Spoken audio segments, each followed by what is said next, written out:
கல்யாணம் முடிச்சவங்க தான் பேசியிருக்காங்க. இளைஞர்கள் முன்வரும்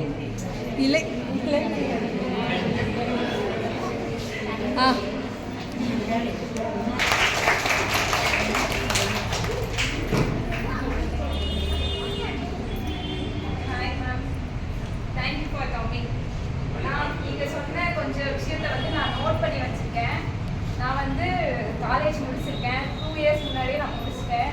ஆனால் இந்த மாதிரி ஃப்ரீ கோர்ஸ் இருந்ததுனால தெரியாது. இப்போ இவங்க பக்கத்துல இருந்து சொல்லி தெரிஞ்சுக்கிட்டு தான் நான் இங்கே வந்திருக்கேன். நிறைய ஆனால் கற்றுக்கணும்னு ஆசை. ஃபர்ஸ்ட் வந்து நான் ஒரு நல்ல மேக்கப் ஆர்டிஸ்ட் ஆகணும்.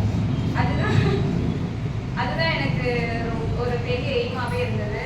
இப்போ நீங்கள் சொன்னதுல வந்து ரொம்பவே யூஸ்ஃபுல்லாக இருக்கு. சில இதெல்லாம் நோட் பண்ணியிருக்கேன். அதில் ஃபினான்ஷியல் இண்டிபெண்டன்ட் அது வந்து எப்படி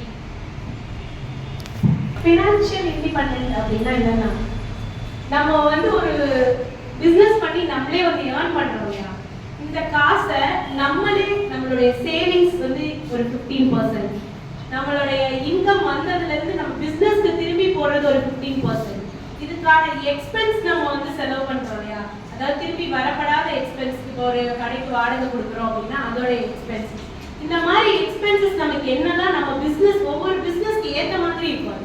அந்த மாதிரி நம்மளே பிரிச்சுக்கிட்டு நமக்குன்னு ஒரு இன்கம் வந்து நீங்க எடுத்துக்கிறீங்க பார்த்தீங்கன்னா, அதை எடுத்துட்டு நீங்க உங்களுடைய பர்சனல் யூஸ்க்கோ சரி, உங்களுடைய ஃபேமிலி பர்பஸ்க்கோ சரி நீங்க யூஸ் பண்ணலாம். ஸோ இதுதான் உங்களுடைய ஃபினான்ஷியல் இண்டிபெண்டன்ஸ்.